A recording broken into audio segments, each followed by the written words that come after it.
Tudo bem, pessoal? Nesse vídeo aqui vou mostrar para vocês como a gente faz um dimensionamento de um piso reforçado com fibras, tá? O concreto reforçado com fibras. Legal. Vamos começar aí, vamos pegar uma indústria leve, tá, pessoal? Com caminhões com uma carga mais baixa e tal, pilhadeiras com 40 kN, né, 4 toneladas por eixo, carga distribuída de 2 toneladas por metro quadrado. Vamos para os dados, eu marco aqui concreto com fibras. Vocês vão ver que ainda mantém o cobrimento, né? Poxa, mas se é concreto com fibras, por que eu preciso saber o cobrimento da armadura? É que em pisos a gente sempre precisa fazer algum reforço, em algum canto, alguma saliência de um pilar, uma caixa. Então a gente precisa botar armadura. E essa armadura precisa de um cobrimento. Então, qualquer tipo de piso aqui a gente trabalha, né, tem que informar esse cobrimento. Vou botar um piso aqui com 10 centímetros de espessura para começar, depois lá nos resultados a gente pode editar isso. E eu vou botar aqui uma placa de 650 por 650. Eu particularmente não recomendo usar um pano muito grande quando tenho concreto reforçado com fibras, tá? Eu prefiro aí trabalhar na ordem de 5 até 6,5 metros, né? Nessa faixa aí. Talvez um pouco menos que 5, tá? Então depende do layout do piso que vocês estão projetando. Aqui, a interface é uma lona de polietileno, vamos botar 8% de CBR, espessura da subbase de 10 centímetros. Aqui eu vou deixar um concreto com 30 megapascal, mas no dimensionamento eu vou selecionar uma fibra que foi testada com essa resistência do concreto. Então, por exemplo, aqui em resultados, se eu for mudar a fibra para uma fibra de 25 megapascal, automaticamente ele já vai mudar aqui para 25. Ok, mas por que muda, né? Não é só colocar o teor de fibras dentro do concreto? Qual é a diferença da tensão, né, da resistência à compressão do concreto que vai fazer de diferença no meu dimensionamento? Bom, se vocês forem em configurações em macrofibra, vocês vão ver aqui que eu tenho a dosagem, tenho FCK, FR1M e FR4M, que é um FR1 médio. Eu vou explicar o que são esses dois valores, tá? Essas fibras aqui são da Camargo Química, né, a Fibermax, e essas fibras foram testadas em laboratório. Então, assim, a gente precisa testar a fibra para daí poder dimensionar. Não tem como a gente dimensionar um piso sem saber qual é a fibra, né? Não tem como dizer, olha, vai botar 5 quilos por metro cúbico. Eu não tenho esses dados de resistência à tração no concreto, tá? Isso vale para fibra metálica também, né? Então, esses dados aqui, a própria Camargo Química, que é nosso parceiro, forneceu, né? E eles estão fazendo constantemente outros ensaios, justamente para validar e manter sempre atualizado esses valores, tá? Então, aqui, por exemplo, pessoal, só para vocês entenderem o que é esse ensaio em laboratório. Não é testar a fibra em si, é testar o conjunto, é o concreto reforçado com fibras. Então, aqui tem uma imagem no ensaio que a gente faz um prisma, né, uma viga de concreto, coloca um apoio no meio. Aqui a gente faz um entalhe nessa viga para forçar a fissura naquele ponto e aplica o carregamento, né? A gente gera um gráfico assim, isso aqui a norma 16935, né, nos traz. Então eu aplico a força aqui, né, em cima da minha viga. Isso eu vou medindo a abertura do meu entalhe, de fissuras que eu tenho ali, né? Então a abertura do meu entalhe, ela vai sendo medida e isso vai gerando um gráfico para mim, tá? Então, quando a minha abertura chegou em 0,5 milímetros, eu chamo de CMOLD 1. 1.5, CMOLD 2, assim por diante, tá?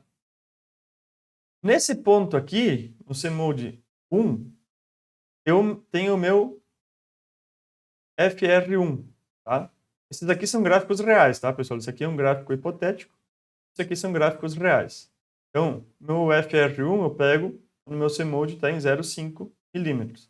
E aí eu jogo para cá e vejo, né, qual é a força que eu apliquei na minha viga. Com isso, eu consigo calcular, né, as tensões que eu tenho dentro dela. Então, FR1 e FR4 que estão aqui, a gente obtém desses gráficos, tá?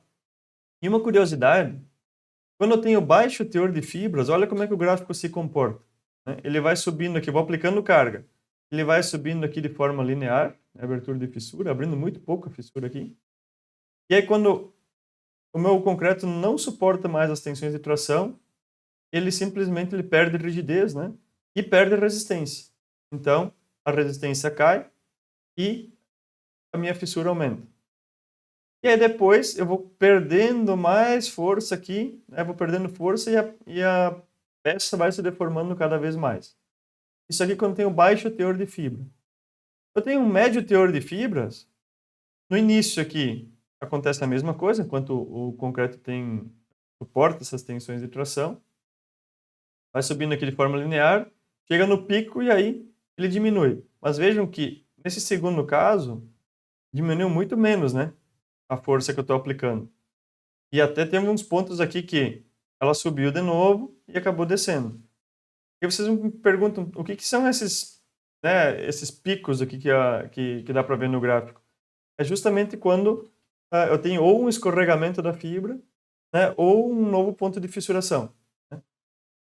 Então, quando eu tenho um alto teor de fibras, geralmente esse gráfico sobe, né? Ele não cai aqui, ele continua subindo. Mas aí eu preciso de muita fibra, tá, gente? Muita fibra. Normalmente a gente está trabalhando aqui, ó, com gráficos com baixo teor de fibras, tá? E aí como é que a gente dimensiona a partir disso, tá? A norma traz aqui uma formulação onde eu preciso saber o FR1 e o FR4. Isso aqui para lajes sobre solo, né? E tendo FR1 e FR4, eu consigo achar o sigma R1, sigma R4, que eu jogo nessa fórmula, e eu obtenho o meu momento fletor último. Tá? Essas equações aqui vieram a partir das tensões e das deformações apresentadas no gráfico aqui da norma. Né? Depois isso aqui para ilustrar, né? Um desenho mais simplificado, onde eu aplico aqui um momento fletor, eu tenho compressão na parte superior e isso gera deformações, né? Encurtamento do concreto. Ele encurta muito pouco, 3,5 por mil. Enquanto na parte inferior, né, ou onde eu tenho tração, eu posso até ter 25 por mil de deformação, de alongamento da minha peça. Então aqui eu alongo ela muito mais do que eu comprimo lá em cima. Além do que a minha linha neutra está muito próxima da borda comprimida. E até a norma traz o valor. E aí, quando eu cheguei nesse ponto, isso aqui é prestado o limite último. Quando eu cheguei nesse ponto, o que acontece? O meu concreto fissurou, a fissura é maior aqui embaixo e menor aqui em cima, e aí as fibras estão atuando. São elas que fazem a conexão entre, né, um lado e outro da fissura. Então, vocês estão vendo que aqui a minha fissura é maior e aqui em cima ela é menor? Né? Então, justamente é o que a norma traz. Aqui embaixo traz o sigma R4, onde a minha fissura é maior, e o sigma R1, onde a minha fissura é menor. Justamente o que a gente vê aqui, ó. Sigma R4 vem daqui, onde a minha fissura é maior, e o sigma R1 vem daqui, minha fissura é menor. Tá? Então, é assim que a gente faz o cálculo do momento resistente da fibra. E, por exemplo, aqui é um pouco diferente do que quando tem o aço, né? Eu calculo o momento fletor, chego na linha neutra e calculo a área de aço necessária. Aqui não. Aqui eu calculo quanto que a fibra suporta e comparo com o momento fletor solicitante. Tá? Muito bem. Voltando aqui, posso ir para os resultados. Ó, nenhuma fibra atende. Eu vou calcular. Na verdade, a fibra aqui, com FCK de 25, com 5,5 kg por metro cúbico atende. Mas eu não gostaria de usar 25 megapascal por causa da abrasão e tal. Eu vou ter o piso polido, né? Então eu vou tentar um de 30 megapascal. Vou tentar aqui 30 com 5 kg por metro cúbico. Não passou. Mas vocês vão analisar, pessoal, eu estou com uma carga relativamente alta e a espessura do piso muito pequena. Então, quando eu tenho carga de empilhadeiras, veículos e tal, eu sugiro sempre usar no mínimo 12 centímetros. Veículos leves, tá? Ó, Aí já passou com 30 megapascal, 4,5 quilos por metro cúbico. Outra coisa que eu recomendo, utilizem, se possível, sempre até 5 quilos por metro cúbico. A partir disso, o concreto perde muito a sua trabalhabilidade. Então, o ideal é ficar abaixo desse valor. E também não ficar muito baixo, né? 3 quilos por metro cúbico, muitas pessoas usam, né? 3,5. É muito pouco, tá, pessoal? Então, eu sugiro ficar entre 4 e 5 quilos por metro cúbico. Então, aqui, um piso com 12 centímetros de espessura, fibra sintética, fibra da Camargo Química, 30, com 30 megapascal o concreto, 4,5 quilos por metro cúbico, atendem aí esse piso, tá? Ok. E se eu aumentar a carga? Vou botar aqui uma carga de caminhão de carga, né, de rodovia, 100 kN por eixo. Ainda, agora passou com 5 kg por metro cúbico, 12. Mas, de novo, né, uma recomendação minha. Quando eu tenho trânsito de carretas, caminhões pesados em cima do meu piso, utilizem assim, ó, no mínimo dos mínimos 14 centímetros. Eu assim, normalmente uso até 15, tá, pessoal?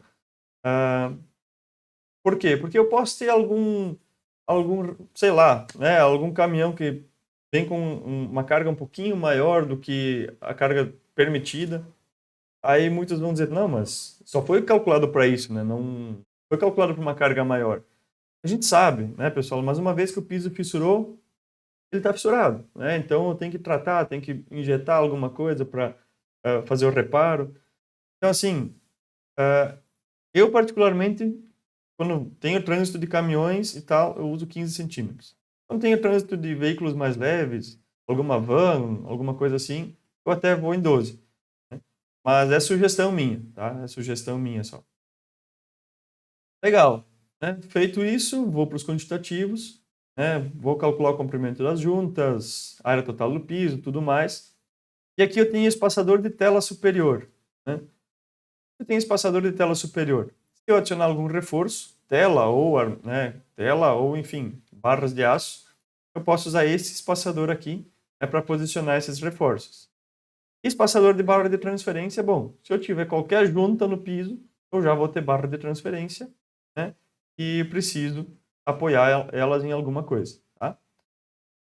Muito bem, pessoal, aqui também já sai o valor pronto, né, depois vou botar uma área qualquer aqui, né, 1.000 metros quadrados. Eu já saio aqui com o valor da fibra, tudo mais, né? O valor da fibra pode ser alterado aqui. Eu simplesmente posso vir aqui, editar ela, né? Alterar o valor. Então, dependendo do fabricante, ou dependendo da região onde vocês estão, vocês têm que mudar esse valor aqui, né? Para se adequar à realidade do mercado. Tá bem, pessoal? Piso com fibra é isso. Obrigado.